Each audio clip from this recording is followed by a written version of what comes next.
Hey y'all, it's Nyx, and this is Side Quest Talks. Since it's a new channel, I'm gonna go over again what we're doing here. This channel started as a request by my 14-year-old for me to help them um, get information in a way to their friends so that they feel less helpless about what's happening in the current political climate.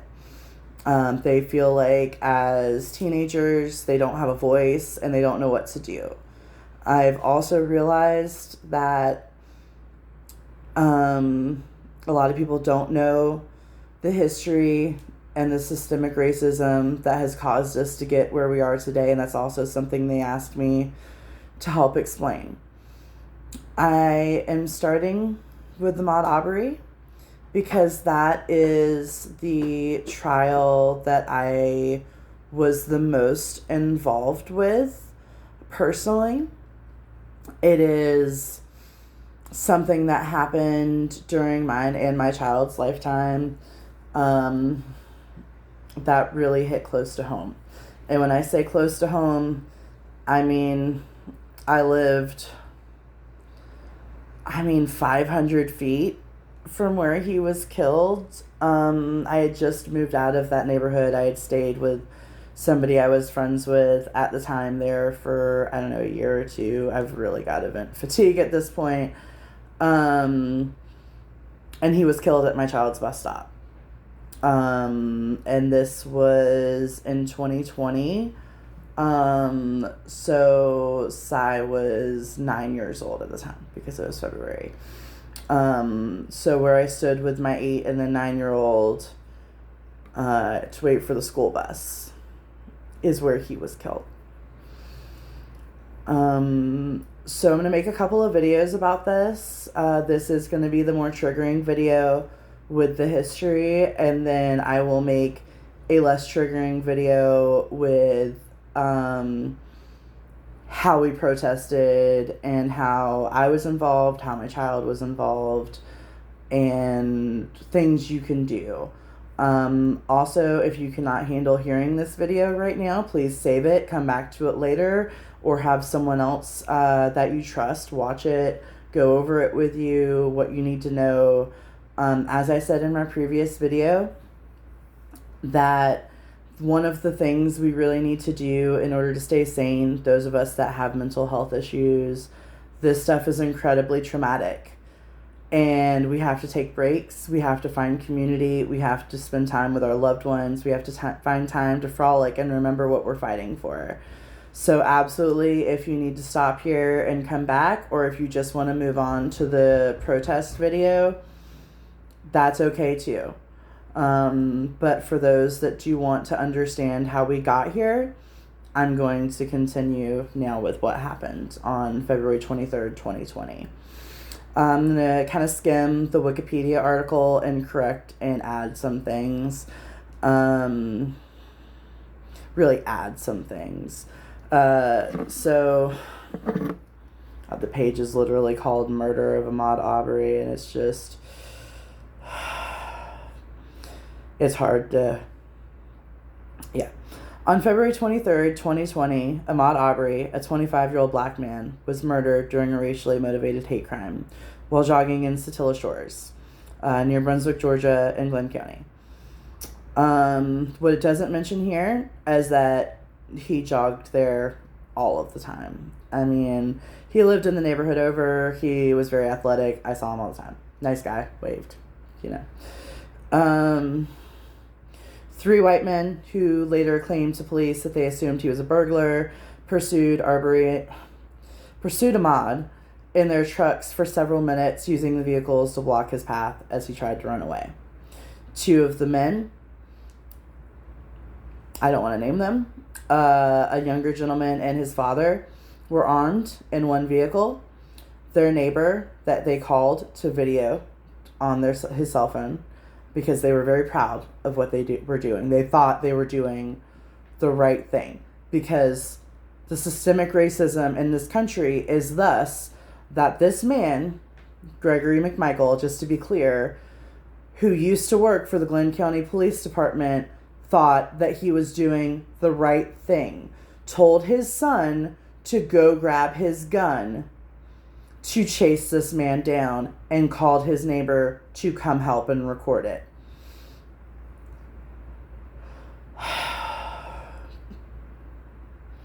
They chased him down and killed him. If you want more details on that, I honestly cannot say it out loud.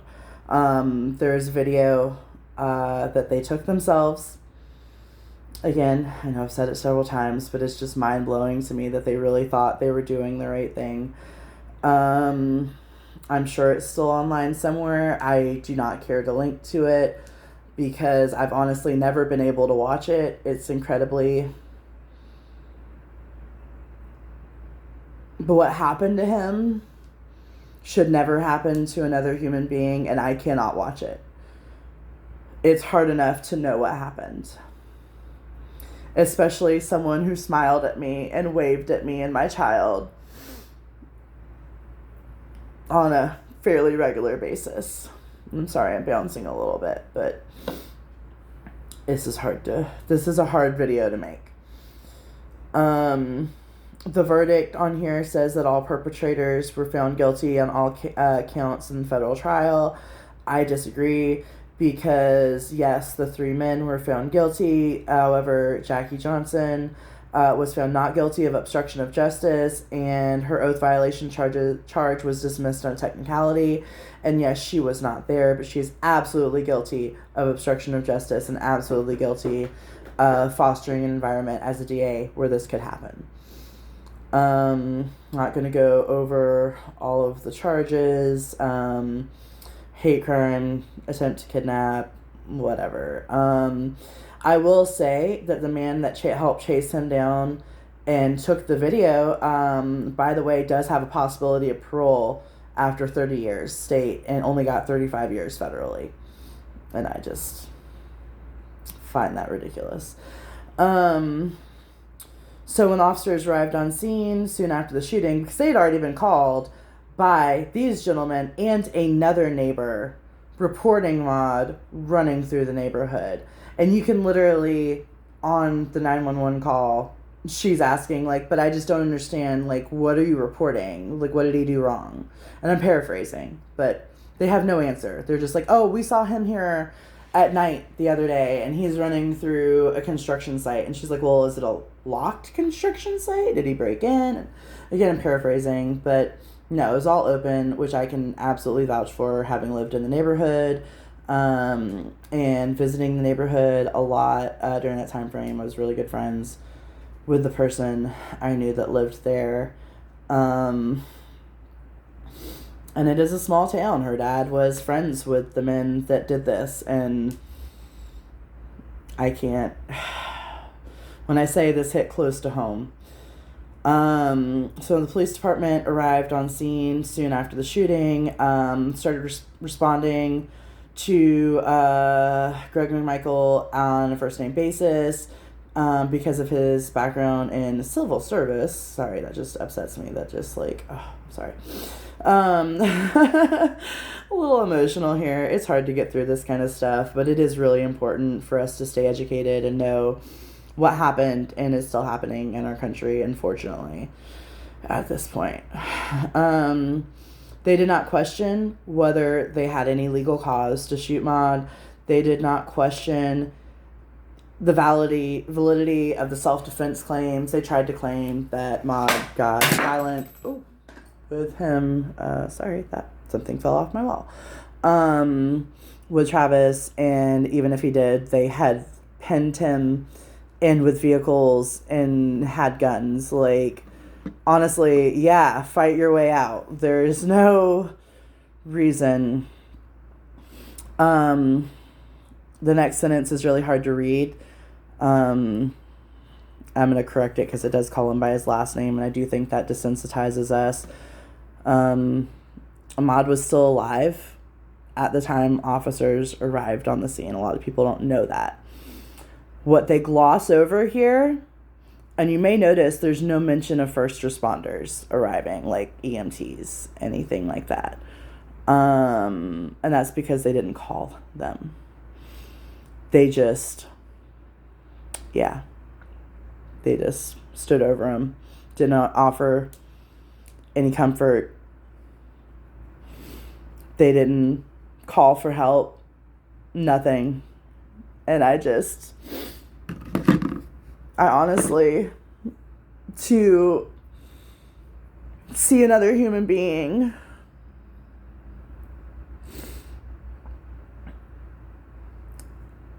in that situation and not even offer a kind word, not be immediately there on your knees doing whatever you can.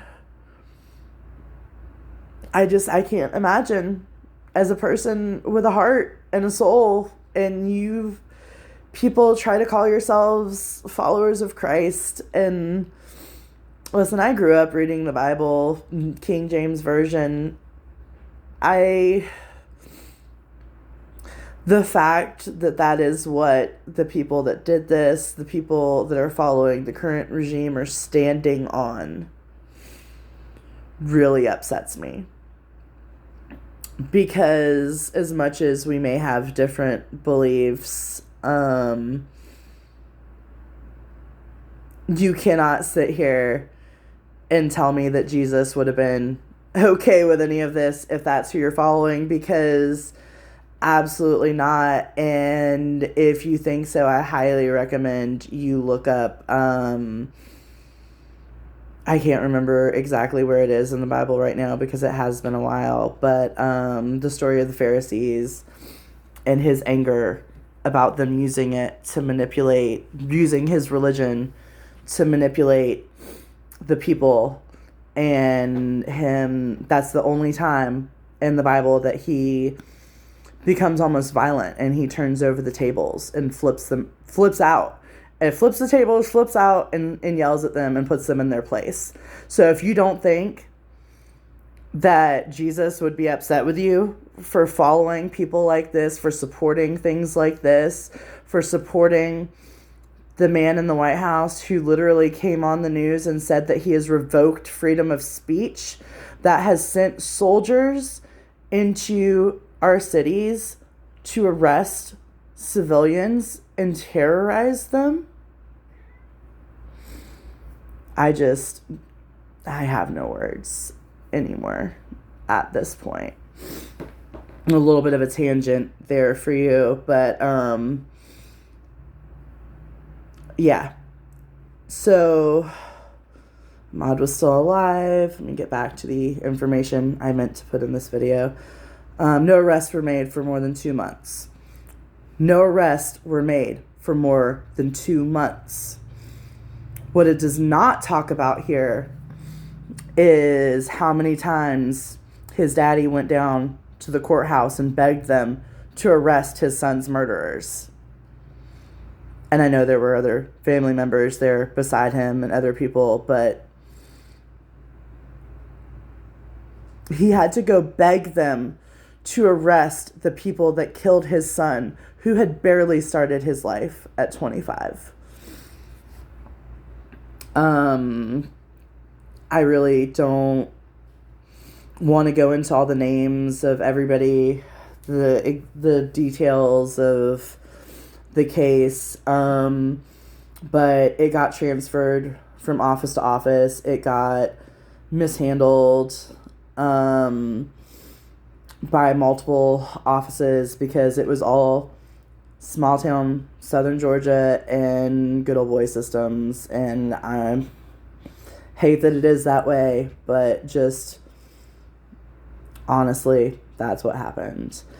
On January 7th, 2022, so I'm going to go back for a second and read the date that he was murdered. February 23rd, 2020, Ahmaud Arbery was killed.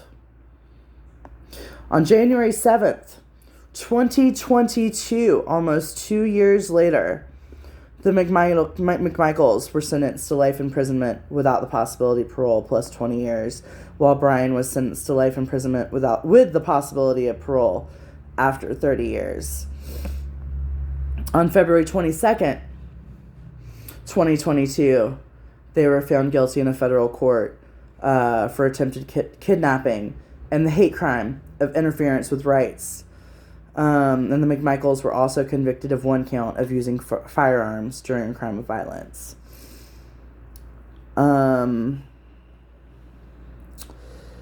I think that really is all of the information. I just want to read a little bit here where it talks about Ahmaud.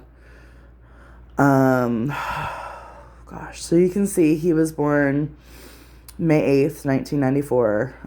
He's about 5 years younger than me. So just enough younger that we didn't cross paths a lot, or at all, except, like I said, seeing him jogging down the road, a smile and a wave. He had a couple of nicknames, Maud, Kez, or Maud or Kez, rather. He was 25 when they killed him. Regularly ran for exercise. He lived in Fancy Bluff. Love how they include a traditionally black neighborhood, like it matters. It's about 2 miles away. That was actually a big thing. I don't know if they still are, because I did move away from Brunswick a couple of years ago, but they did a lot of walks and runs that were 2.23 miles. You can see the date, and he was running, over 2 miles, and I know there's other significance. I just can't remember right now, and it's not on here, which is really a shame. He graduated from Brunswick High School, which is where I went to school, in 2012. He was a football star. He was a linebacker known for his speed and agility. He attended South Georgia Technical College during the fall of 2012 and spring of 2013 to train for a career as an electrician. Excuse me.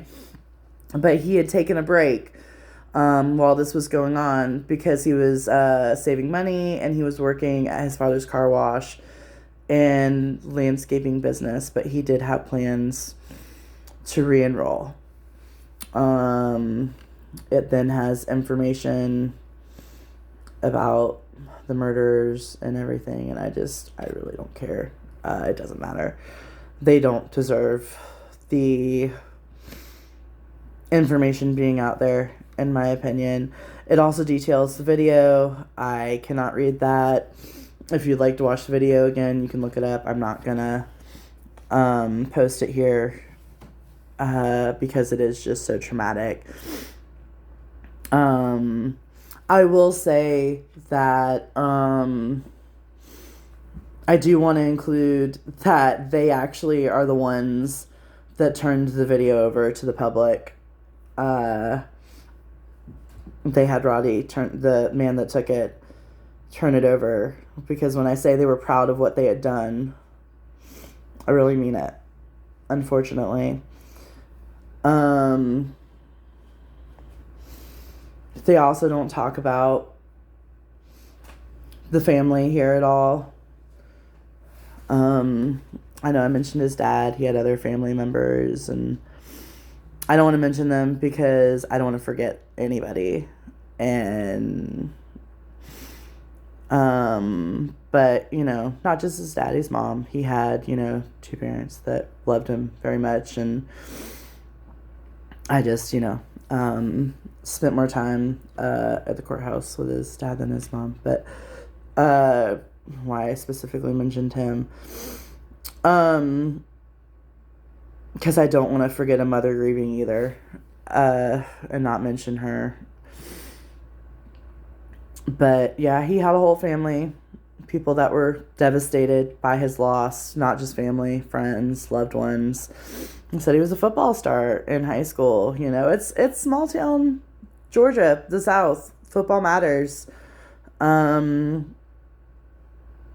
He wasn't a criminal. I think it mentions that he got caught shoplifting Walmart, something small, at some point when he was younger. I honestly don't even like that it mentions that, as if that's...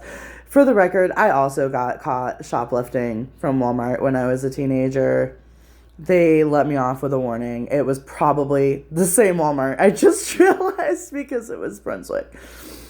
There's a reason he's dead and I'm not. And that is the systemic racism that allowed stuff like this to happen. Everybody talks about how we need to uphold the democracy this country was founded on, and that's always really bothered me because the America I grew up in needs to change.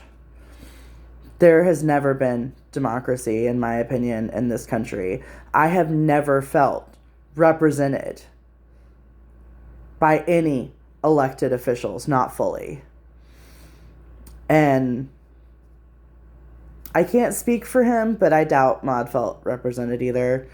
Definitely not in Georgia, where we lived. I mean, they just took the Confederate flag off of the state flag. I don't remember how many years ago, but I know my child is 14 and it was within their lifetime, so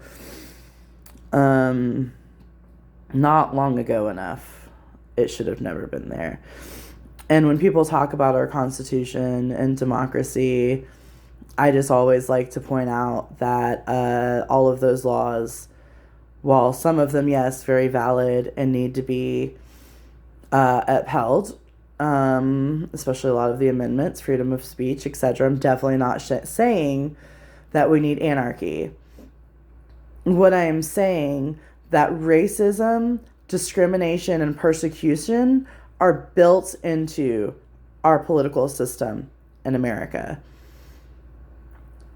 And that is what has caused the current political climate, the current Gestapo level scenes happening in the streets. The fact that the Chicago citizens are having to protect the Chicago police. That is a systemic problem. And the Constitution was written by people that thought it was okay to own other people because of the color of their skin. So they're not really people whose opinions I value a whole lot, to be quite honest.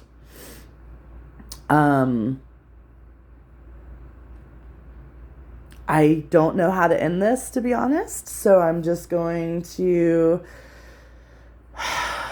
go ahead and say bye for now, and I'm going to calm down a little bit, and I will make another video about what we did to protest, and it will be a lot less triggering. I love you guys. Stand up, speak out. Again, we'll be on 6th Street on the corner of 6th Street and Northwest 6th Avenue in Gainesville, Florida, October 18th, No King's Day, with some signs and some clothes and stuff we were going to donate to the thrift store that we'll just be giving away because we need to build a community. We just moved to the area, and that is how we fight this. We come together. We stop letting them divide us. We stop letting them make us feel alone. We say hi to our neighbors. And we share a glass of tea. Lemonade if you're not a fan of tea. I really do love you guys, and I'll talk to you later.